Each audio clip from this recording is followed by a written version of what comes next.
for us, obviously, this is an exciting time with the season starting right around the corner. I think our guys are anticipating opening the season up, obviously, with the exhibition on Monday, and then starting the regular season on that following Friday.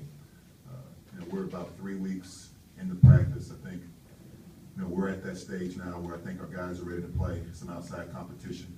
In terms of myself and our coaching staff, there's still some things that we'd like to see us improve in, some areas that we still need to add in terms of being ready to play that first game. But overall, I've been pleased with their work ethic. I've been pretty pleased with their attitudes, the way we come in every day in terms of our preparation. Right now, there's really no updates from the last time we met in terms of maybe some of you in Birmingham. But Levi Randolph is still unavailable. He's getting better, but still not at the point where he's back at practice. We really don't have any other updates in terms of his status. For us, it's, again, just the process of making sure we get our guys physically where we need to be as we approach the upcoming season. So I'll go ahead and open it up to any questions you guys may have. Andrew? In practice without Levi, who's been able to kind of step into that role when you guys are doing things, and how has maybe his absence affected practice? Well, we've got a lot of guys that have a lot of versatility. I think that's one thing with our team is we have multiple guys that can play multiple positions. So, we've had different guys. I really can't point to one guy that stepped up. We've had also a variety of guys over the course of practices that have been out for various reasons. So, I think we've pretty much had to find a way to try to be effective and do what we need to do to help us go forward. But obviously, we're hoping that Levi will be able to return soon. Second over right here. Overall, then, I mean, how is the health? You said guys have been in and out of practice. So, I mean, besides Levi, how are you starting up the season? Yeah, I think for the most part, we're pretty good. Levi, right now is the only available guy in terms of being able to play with this upcoming season that's been out for an extended period of time. I think like everybody in the country right now, we've got guys with bumps and bruises. The thing we talk about is probably, I think you ask all of these guys, when you're 3 to 4 weeks into practice, they all hurt. There's a difference between being hurt and the guy that's injured. We've had a couple of guys that have had to miss practice because of some injuries. And obviously that affects practice, affects our ability to get better. But I think for the most part, the guys that are eligible are relatively healthy. Second row on the left. Of the new guys, Jimmy and Shannon and Algie, how they look so far this season?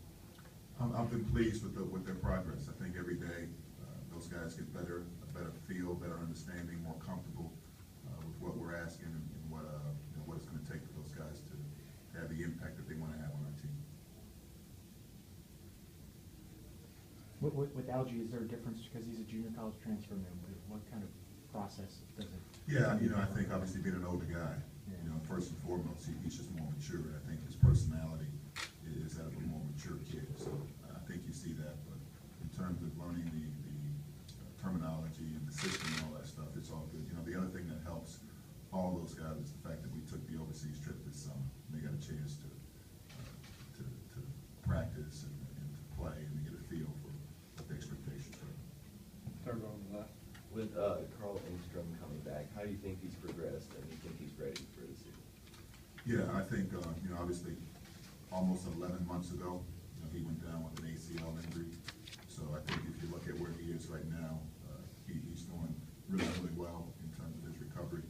I think probably mentally, every day he gets more and more comfortable with where he's at. So I've been pleased. Again, he's a tremendously hard worker. Has done everything that our training staff, the doctors have asked of him. And I think, looking forward to him having a healthy season. And obviously, it was a disappointing ending to his season last year at the end. Mark on the right here. I know it starts on the defensive end for you guys, but what's the next step for the team to develop a better offensive teams? The thing I always talk about with our guys is we want to put ourselves in position to win games.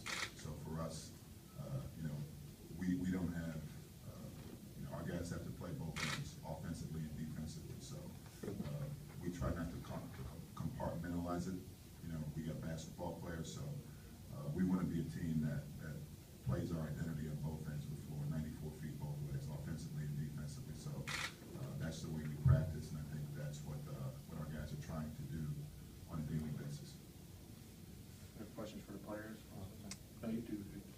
Go ahead, I Andy. was gonna ask, if again, I was gonna ask just about the AP poll came out today, only 2 teams from the SEC in the top 25. Do you think that's a fair representation of the league, or do you think more are gonna kind of emerge as top 25 teams as the season goes on? I don't put a whole lot of stock into that, you know, I mean, I think if you go back historically and look at